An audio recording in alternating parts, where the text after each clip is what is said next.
સુવિધા નહીં તો ટેક્સ નહીં, મહાનગરપાલિકા ચોર છેના સૂત્રોચ્ચાર કરી નડિયાદ કોંગ્રેસે આવેદન આપ્યું છે. આવેદન આપી કમિશનરને નડિયાદની સમસ્યા નિરાકરણ લાવવા મૌખિક રજૂઆત કરી છે. નડિયાદ શહેરના વોર્ડ નંબર 4, 5, 6 અને 7ના રોડ રસ્તા, ગટરો અને સ્ટ્રીટ લાઇટ જેવી મૌલિક સવલતો ન હોવાને કારણે નગરજનો પરેશાન થઈ રહ્યા છે. સ્થાનિકોમાં વધી રહેલી અસંતોષની લાગણી વચ્ચે આજે નડિયાદ કોંગ્રેસ દ્વારા નગરપાલિકા ખાતે હોબાળો મચાવાયો હતો. કોંગ્રેસના આગેવાનો અને કાર્યકરો સુવિધા નહીં તો ટેક્સ નહીંના મહાનગરપાલિકા ચોર છે જેવા સૂત્રોચ્ચાર સાથે હોશ ભર્યું આવેદન પાઠવવામાં આવ્યું હતું. આ અવસરે કોંગ્રેસ પ્રમુખ હાર્દિક ભટ્ટે જણાવ્યું કે વોર્ડ નંબર 4, 5, 6 અને 7માં રસ્તાઓ ખૂંદાયેલા છે, ગટર જામ છે, સ્ટ્રીટ લાઇટો અંધારપટમાં છે. રજૂઆતો છતાં કોઈ પગલાં લેવાતા નથી. નડિયાદ નગરપાલિકામાંથી મહાનગરપાલિકા બનાવવામાં આવી ત્યારે ખૂબ આશા હતી કે નડિયાદનો વિકાસ થશે, આણંદ અને નડિયાદમાં નડિયાદ ચડિયાતું થશે. પણ આજે 9 મહિના પછી અમારી પણ આંખ ઉપરના ચશ્મા ઉતરી ગયા છે અને પ્રજાની પણ આ જ હાલત છે.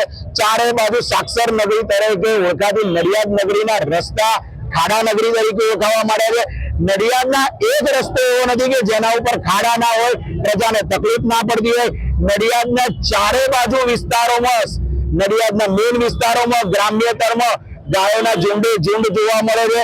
પ્રજાજનો ખૂબ હેરાન છે. મહાનગરપાલિકાએ વૈકલ્પિક વ્યવસ્થા ઉભી કરવાના વાયદા વચનો કર્યા હતા, પણ આજે 9 મહિના પછી પણ કોઈ પણ પ્રકારે ગાયો માટે પણ વૈકલ્પિક વ્યવસ્થા ઉભી કરવામાં આવી નથી. પ્રજાજનોને ગાયો દ્વારા નુકસાન પહોંચાડવામાં આવે છે, તેમાં પણ કોઈ વ્યવસ્થા ઉભી કરવામાં આવી નથી. નડિયાદની અંદર વરસાદ પડ્યા બાદ જે ગંદકી થાય છે, મુખ્ય માર્ગોના અમુક વિસ્તારોમાં ગંદકી દૂર કરવામાં આવે છે, બાકી આખા નડિયાદમાં ગંદકીના ઢગલા જોવા મળે છે.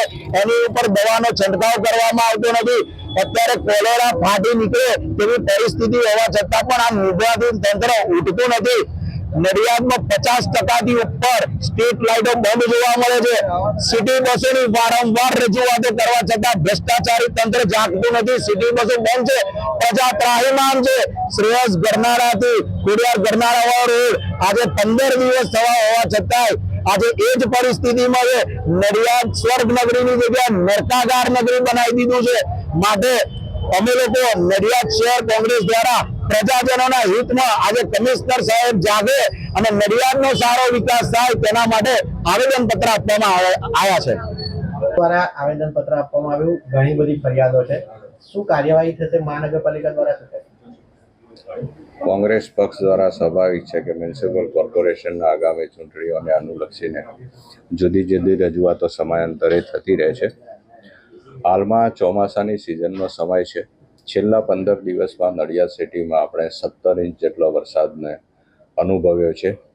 પણ મને કહેતા ચોક્કસ આનંદ પણ થશે કે જે કોઈ કાંસ સફાઈ અને છેલ્લા દિવસોમાં આપણે કેચપીટ સફાઈ સાથે કરાવી તો આ 17 ઇંચ વરસાદમાં પણ આપણે કોઈ વખત એવું નથી બન્યું કે 24 કલાકમાં પાણી ન ઉતર્યા હોય. મોટાભાગે પાણી ઉતરી ગયા છે અને પાણી ઉતર્યા પછી પણ શ્રેયસ ગરનાળું અને એ ગરનાળાની સફાઈ કરીને આપણે તાત્કાલિક અસરથી વાહન વ્યવહાર પણ પૂર્વવત કર્યો છે. જ્યાં જે કોઈ ફરિયાદો મળે છે એના માટે અમે સ્પેશિયલ સફાઈની ટીમો પણ બનાવેલી છે અને એ બધી જ પરિસ્થિતિનું આકલન કરીને જ્યાં જરૂર પડે છે ત્યાં તાત્કાલિક અસરથી કાર્યવાહી પણ કરવામાં આવે છે. હાલ કેટલીક જગ્યાએ વરસાદી ચોમાસાના પાણીને અનુલક્ષીને કેટલીક જગ્યાએ મોટરમાં અને એમાં રેતીના કારણે પણ કેટલાક પ્રશ્નો આવેલા છે, તો એ મોટરો પણ તાત્કાલિક અમે રિપ્લેસ કરીને મોટાભાગે 1 દિવસની અંદર આપણે પાણી સપ્લાય પૂર્વવત ચાલુ કર્યો છે. જે રોડ અને રસ્તાઓની રજૂઆત છે એમાં ઉઘાડ જેવો નીકળશે એવો જ અમારી પાસે વેટ મિક્સ અને કોલ્ડ મિક્સના જથ્થાનો અમે ઓર્ડર આપી દીધેલો છે. અમારી પાસે એ ટીમો પણ તૈયાર છે અને એ તાત્કાલિક અસરથી એ કાર્યવાહી આપણે જેવો પણ ઉઘાડ 2 દિવસ નીકળે એટલે આપણે કરી દઈશું. અને આગામી સમયમાં જે જર્જરિત રોડ છે એવા મોટાભાગના વિસ્તારોના સર્વે પણ થઈ ગયા છે અને એ રોડની કાર્યવાહી પણ જેવો વરસાદની સિઝન પૂરી થશે એટલે કે સપ્ટેમ્બર પછી આપણે તાત્કાલિક એ રોડ તમામ મહાનગરપાલિકા વિસ્તારમાં બનાવવાના ચાલુ કરી દઈશું. સાહેબ, રોડ રસ્તાની સાથે સાથે રખડતા ઢોર મુખ્ય સમસ્યા બન્યા છે. એ માટે રખડતા ઢોર માટે પણ ટૂંક સમયમાં મ્યુનિસિપલ કોર્પોરેશન પશુ ત્રાસ નિવારણ પોલિસી લાવી રહી છે અને એને અનુલક્ષીને આ રખડતા ઢોરનું રજિસ્ટ્રેશન પણ કરાવવું જરૂરી બનશે અને એના માટેની એજન્સી પણ ટેન્ડર કરીને નિયુક્ત કરી દેવામાં આવશે. સર આ ભાઈ એમ કહ્યું કે સપ્ટેમ્બર સુધી રસ્તા રિપેર જ નહીં થાય. રિપેરની વાત નથી. રિપેર ત્યારે થાય જ્યારે આપણે ઉઘાડ નીકળે. મેં પહેલા જ કહ્યું રીસર્ફેસિંગ અને રિપેરિંગ ચાલુ વરસાદે ન થઈ શકે.